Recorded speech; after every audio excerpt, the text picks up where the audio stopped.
Bien, bonjour, bienvenue dans ce nouveau cours.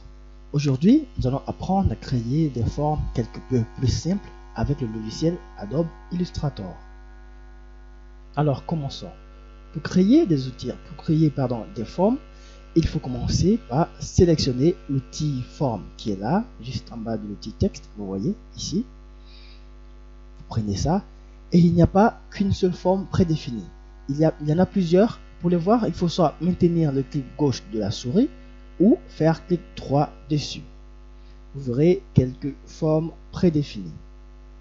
Alors, commençons par la première forme qui est le rectangle ici. Alors, comment créer un rectangle ou un carré? Ça dépend de nous. Alors, je précise qu'il y a deux façons de le faire. Soit on le fait manuellement en cliquant et glissant avec la souris, ou on va entrer les données, c'est-à-dire la taille de nos formes. Commençons par cliquer et glisser avec le curseur. D'abord, on place le curseur là, on clique, on fait un clic gauche et on va tirer, vous voyez, pour donner la forme que nous voulons.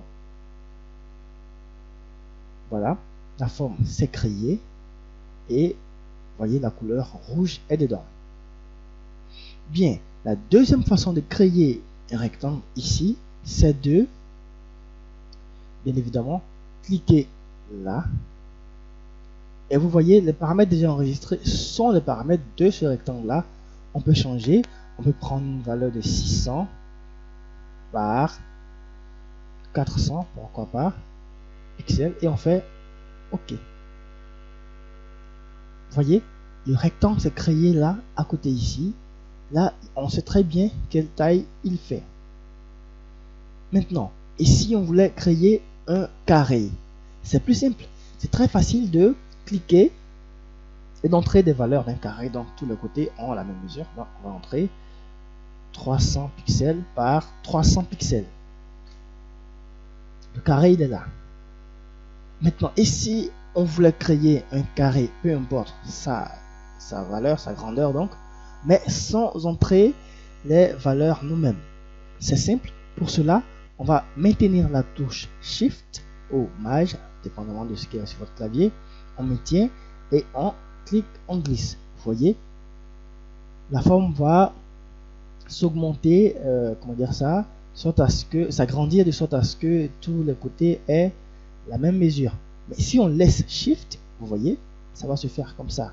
Si on maintient, ça c'est le petit carré qu'on vient de créer. C'est cool, non? D'accord. Maintenant, commençons à comprendre quelque chose avec les formes. Prenons pour cela l'outil de sélection ici, ou l'outil sélection. On va cliquer sur la première forme. Vous voyez ici, c'est la couleur rouge qui est dedans. Mais on peut bien évidemment changer cette couleur-là. Regardez sur la barre d'options. Vous voyez, il y a deux zones de couleurs. Il y a la première qui est là, qui est la couleur de fond, et la deuxième qui est la couleur de contour. Ici, nous avons du rouge. On peut changer en cliquant ici. Prendre la couleur qu'on veut. Et là, ce petit carré avec ce trait rouge dedans, ça veut dire vide ou sans. Ça dit sans couleur. Par contre, on peut changer la valeur comme ça en mettant du noir, pourquoi pas, autour. Il y a aussi la possibilité d'augmenter la taille du contour. Donc ici, nous sommes à 1 point, on peut monter jusqu'à 10 points environ. Là, vous voyez, ici, le contour se fait voir maintenant. Alors, c'est valable pour toutes les formes que vous aurez à créer avec le logiciel Adobe Illustrator. Bien, on va la supprimer. Ensuite, pour créer un rectangle arrondi, bien, et là, je vais vous expliquer quelque chose. D'abord, prenons ça et faisons la même chose. Vous voyez, le rectangle, il est là. Regardez. On va faire par analogie au premier rectangle et voilà, on va remarquer. Bien, maintenant regardez ici les bords. Là, les bords sont bien pointus, bien carrés. Les angles sont bien droits. Et ici, les angles sont arrondis. Vous remarquez ça?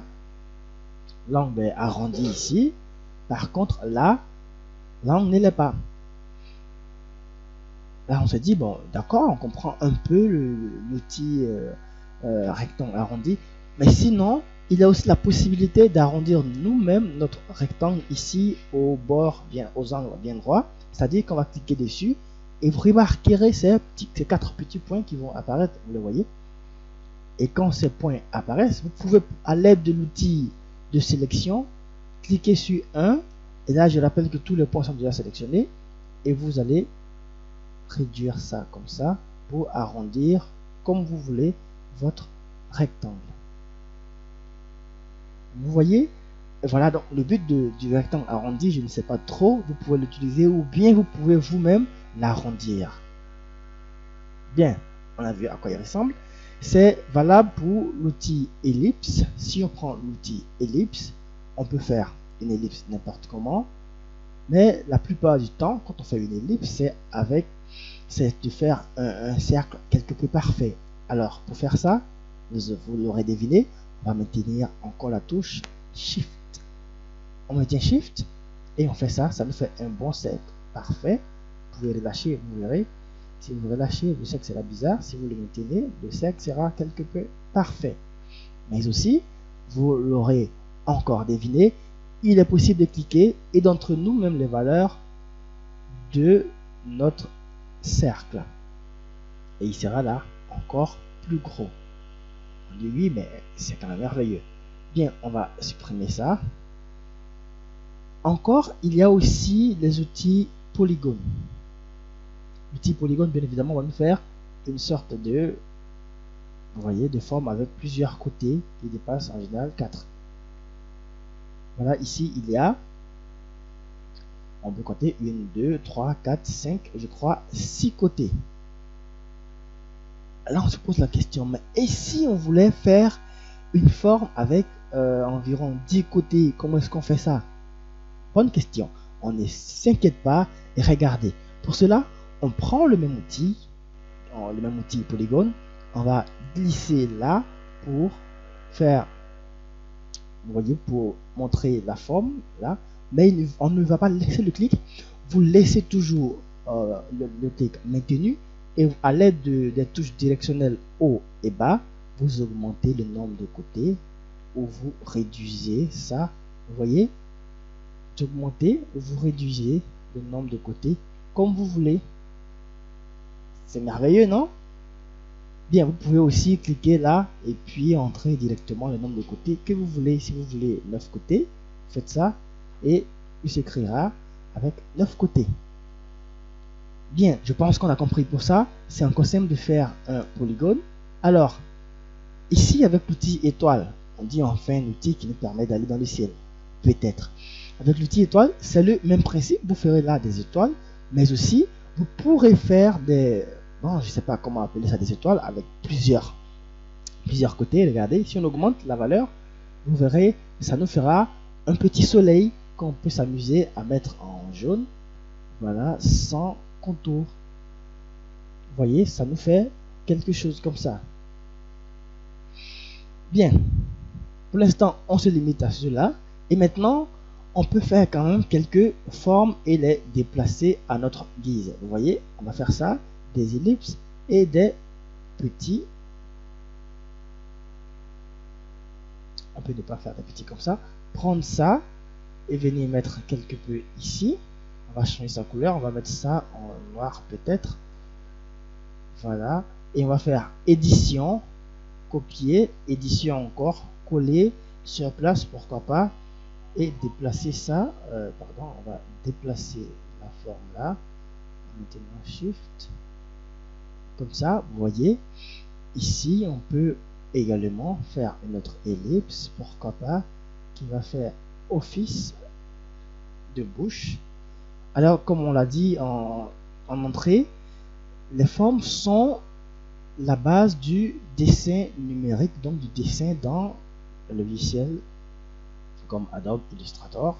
Donc vous voyez, avec quelques 3 ou 4 formes, nous avons créé quelque chose de ce genre qui n'est quand même pas mauvais. Aussi, à part les outils formes qui sont là, il est convenable de rappeler qu'on peut aussi faire des formes avec l'outil Shaper. Il est là juste en bas. Vous pouvez, si vous ne le voyez pas, cliquer dessus ou faire un clic droit ou maintenir le clic pour le voilà, pour le voir, si vous avez le petit crayon qui est là, vous le prenez. Et là, comment il fonctionne en fait? Vous allez essayer quand même de dessiner à main levée la forme que vous voulez, peut-être comme ça, vous voyez. Et lui, il va imaginer, il va penser que c'est, enfin, on suppose qu'il pense que c'est un cercle que vous voulez faire, et il le fait. Si vous voulez faire un triangle, faites ça, et il imagine pour vous le triangle. N'est-ce pas merveilleux? Bien. Vous pouvez aussi faire d'autres choses comme ça. Voilà, il n'est pas mauvais quand même. Et c'est bien. Pour l'instant, on peut vous montrer que c'est quelques opérations basiques pour créer des formes.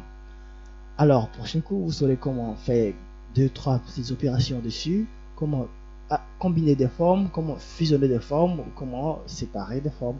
On verra ça dans le prochain cours. Alors, abonnez-vous et cliquez sur la cloche de notification pour ne rien manquer.